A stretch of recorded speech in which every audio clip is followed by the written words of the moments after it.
Olá, boa noite. A você que está nos assistindo através da internet, seja bem-vindo. Juntos, nós, nesse culto de quarta-feira, culto de oração, vamos juntos adorar o nosso Criador. No meio da semana, buscando ao nosso Deus, ao nosso Criador, para que possamos ter um restinho de semana aos braços do nosso Salvador. Seja bem-vindo conosco aqui nesse culto, quarta-feira. Eu peço a você agora que está nos assistindo, fechar os olhos e vamos falar com o nosso Criador. Querido Deus, querido Pai que estás nos céus, obrigado, Senhor, porque até aqui o Senhor nos guiou, o Senhor nos protegeu.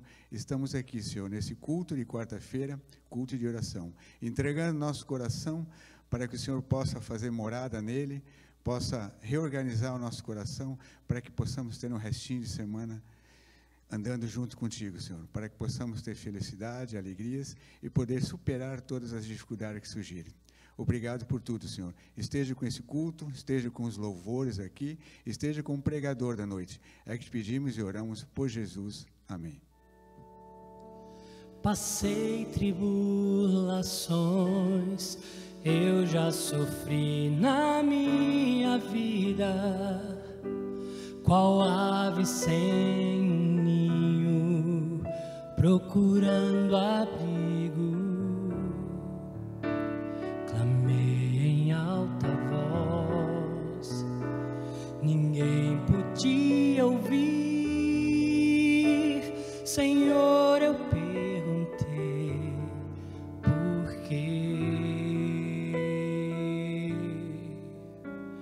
Custei a entender que as provações da minha vida provém de todo o mal que neste mundo habita.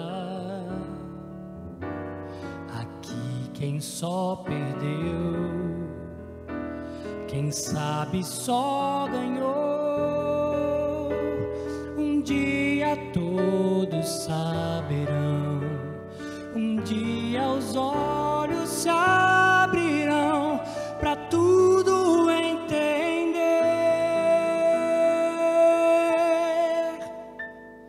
É preciso confiar em Deus, é preciso confiar em Deus, quando as sombras do mal batendo a porta vem.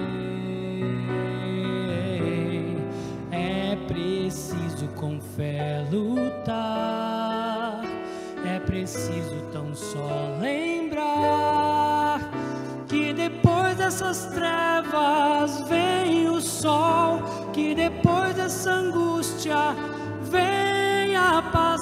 É através do sofrer que eu toco a mão de Deus. É preciso coragem pra lutar, pois enfim a tristeza findará e ao final todo pranto Ele enxugará.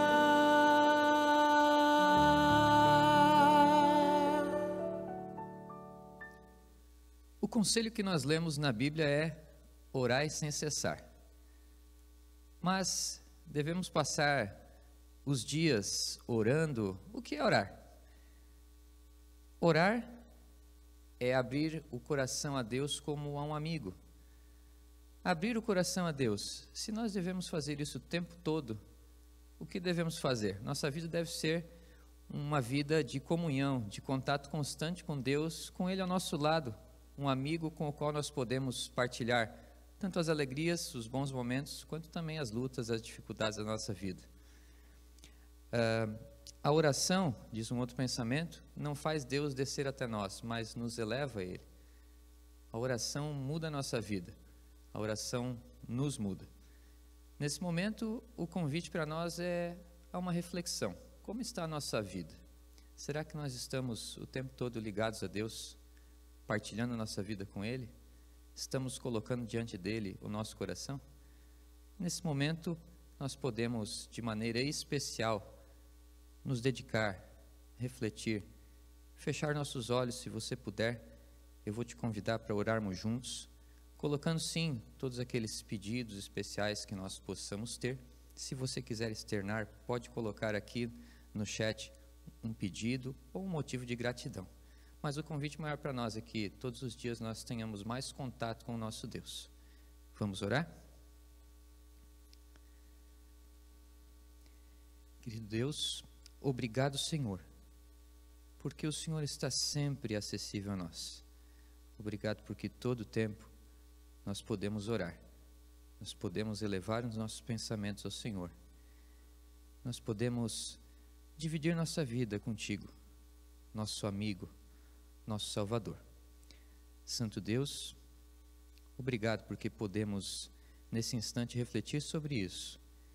E se nossa vida não tem sido de constante oração, podemos mudar, podemos chegar mais perto do Senhor, estar mais perto do ideal que o Senhor tem para nós, que é passarmos os dias em constante companhia, na companhia de Jesus. Santo Deus, toma os nossos corações, que cada pedido o Senhor possa, além de conhecer, possa dar a cada um de nós a certeza de que o Senhor conhece nossas vidas e sabe o que é melhor para nós.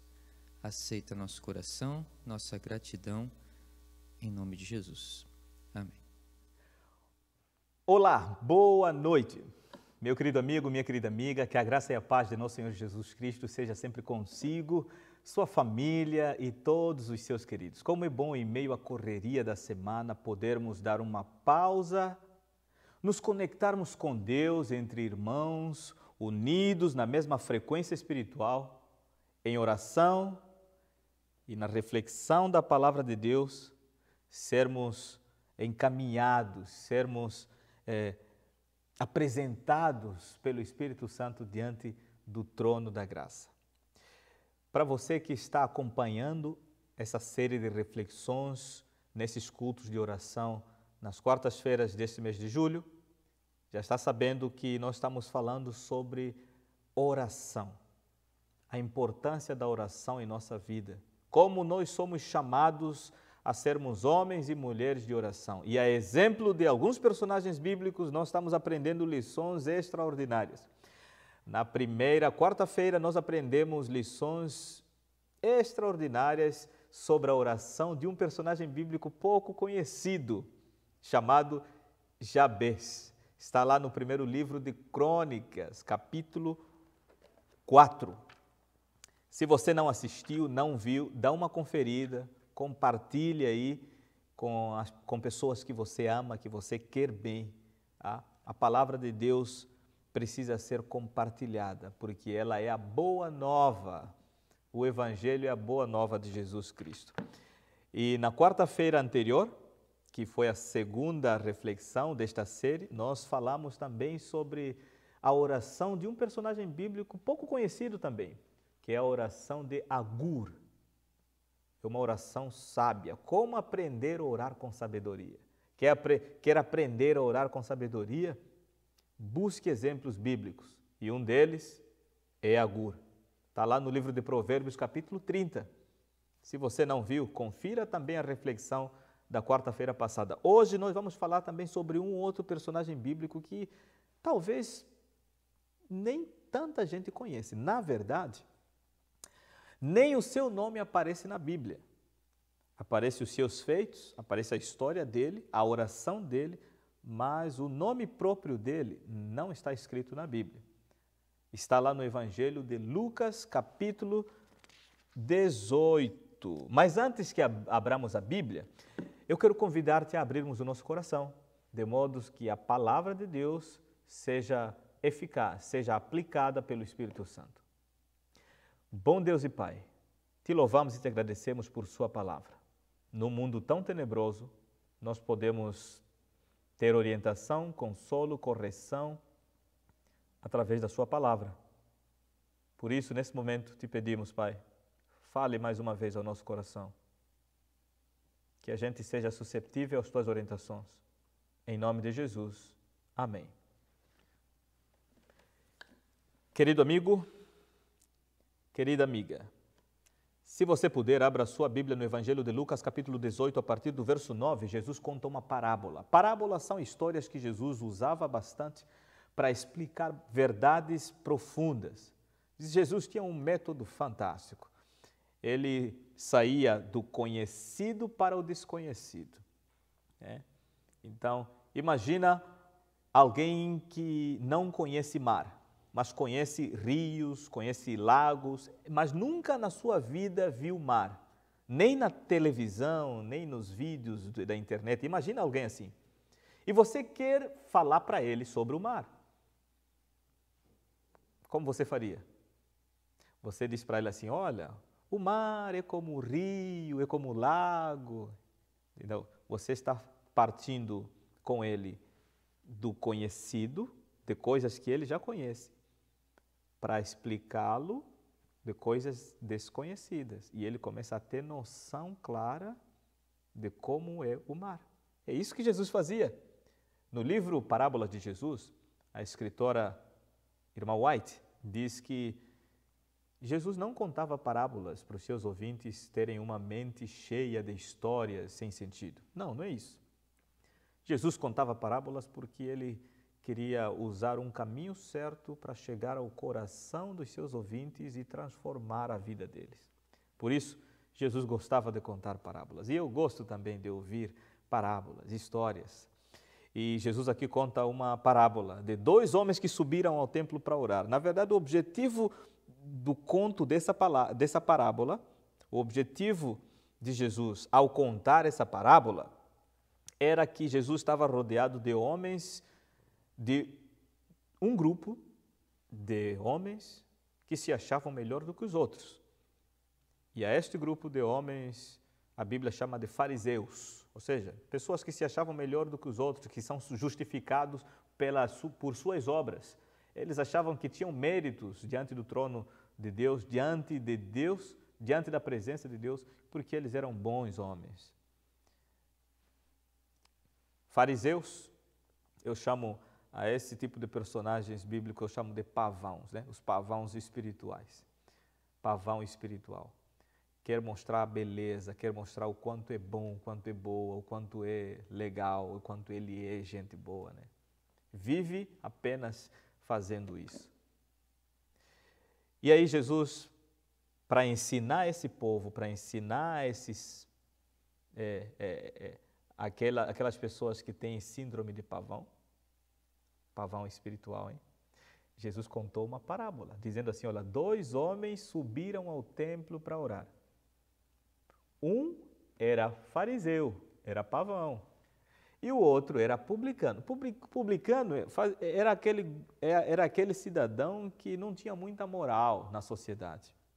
Era aquele cidadão que era do grupo de pessoas que eram menosprezados, eram aqueles que eram até chamados de pecadores, porque muitos deles se metiam em vida errada, em caminhos tortos, né? Eram corruptos, ladrões, enfim, muitos deles eram assim. Mas tinha pessoas sinceras também, pessoas que buscavam transformação. E através da oração, esse publicano também se apresentou diante do trono da graça lá no templo. Então, eles dois, o publicano e o fariseu, subiram ao templo para orar. E enquanto eles oravam, primeiro, Jesus falou assim no verso 11, o fariseu em pé orava consigo mesmo, no seu íntimo, e ele orava dizendo assim, oh Deus, eu te dou graças, eu te agradeço, porque eu não sou como outros homens. Ele estava apontando para o publicano, dizendo assim, eu não sou como esses outros homens, ladrões, corruptos, adúlteros, nem mesmo eu sou como este publicano. Que coisa, né? Ele vai direto ao ponto, acusando a pessoa que está do lado dele. Eu não sou como estes homens, como este publicano. Olha só, eu não sou. A oração de pessoas com síndrome do pavão é uma oração baseada no eu. Querido, querida, o eu é o fator, é o elemento que nos impedirá de ir para o céu.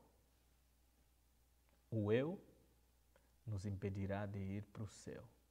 Por isso Jesus disse, quem quiser vir após mim, negue-se a si mesmo. Essa oração baseada no eu,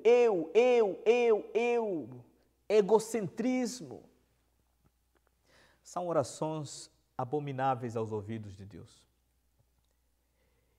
E ele fazia essa oração cheia de flores, cheia de eu. Mas o publicano, ele ficou à distância, nem queria olhar para o céu, mas batendo no peito, ele dizia, Deus, tem misericórdia de mim, que sou pecador. Jesus Cristo termina essa história, essa parábola, dizendo assim, eu digo para vocês que entre esses dois homens, apenas um desceu do templo justificado, foi o publicano. Esse homem que reconheceu a sua situação, a sua podridão, se entregou a Deus, se derramou diante do trono da graça e recebeu perdão e justificação. Aprendemos uma importante lição com a oração do publicano. Primeiro ponto, meu querido, minha querida, na oração, reconheça humildemente quem você é, pecador, pecadora. Não adianta dar uma de bonzinho, de boazinha, não é. Diante de Deus, eu e você somos pecadores. Nada senão o sangue de Cristo nos recomenda a Deus, nada. Por isso é importante que tenhamos essa postura de uma visão sincera e correta de quem eu sou, de quem você é, pecador. Mas também, humildade é você reconhecer quem você é e quem Deus é. Sabe quem Deus é? Salvador. Aí está a boa nova. Eu, pecador, Deus é Salvador. E o Salvador veio até o pecador para transformar a sua vida. Aí está o Evangelho, a boa nova de salvação em Cristo Jesus. Amém? Querido, na oração, seja humilde. Não dá uma de bonzinho, de boazinha. Não, seja humilde, reconheça, você é pecador, você é fraco, você é falho e ponto final. Não venha com essas palavras, mas eu faço aquilo, mas eu... Não, o eu deixa do lado. Não, até não é para deixar do lado, o eu é para morrer. Segunda importante lição, despoja-se do orgulho, dispa-se do orgulho. O orgulho drena de nós toda a sensibilidade da presença de Deus, drena de nós toda a sensibilidade que nos leva a reconhecermos de que nós somos pecadores necessitados da graça de Cristo. E sabe qual é o orgulho mais funesto, mais tóxico, mais mortal? Chama-se orgulho espiritual, que muitos cristãos, como eu e você, às vezes não percebemos.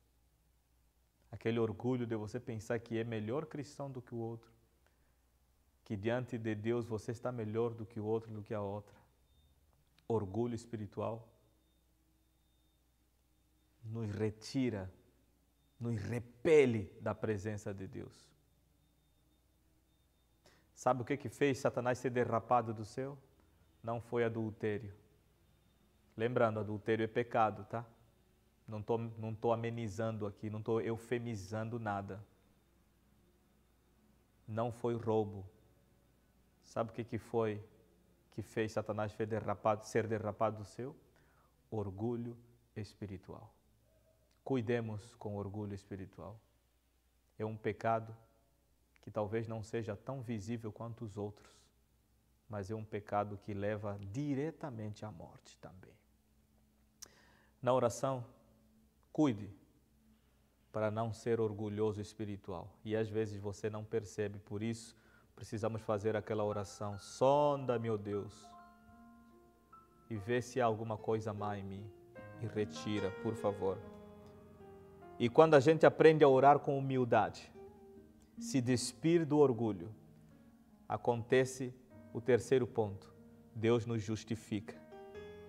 E a gente sai do templo carregando a presença dele. Alguns, quando levantam dos joelhos, ou enfim, se está orando em pé, sentado, enfim, quando abre os olhos, depois que ora, parece que deixa a presença de Deus. Né? Não, nós precisamos carregar a presença de Deus sempre. Isso é uma prova de que Ele nos justificou. E a gente vive uma vida de alegria na salvação. Alegria da salvação. 3 importantes lições. Lembrando, recapitulando. Reconheça humildemente quem você é e quem Deus é. Dispa-se do orgulho, despir-se do orgulho e diante do trono da graça. A gente é passivo para que o Espírito Santo, que é ativo, opere a justificação em Cristo Jesus, para a glória do Pai. Meu desejo e minha oração é que eu e você apliquemos essas verdades no nosso coração, de forma prática, e que ao orarmos a gente se lembre dessas lições e viva na prática. Querido Deus e Pai, obrigado por essas lições importantes que encontramos na Sua Palavra. Ajuda-nos a sermos humildes, a reconhecermos quem nós somos, mas acima de tudo a reconhecer quem o Senhor é em nós e através de nós. Ajuda-nos a despir o nosso ser do orgulho. Justifica-nos no sangue de Teu Filho Jesus Cristo, limpa-nos e nos ajude a viver a alegria da salvação. É em nome de Jesus que nós oramos. Amém.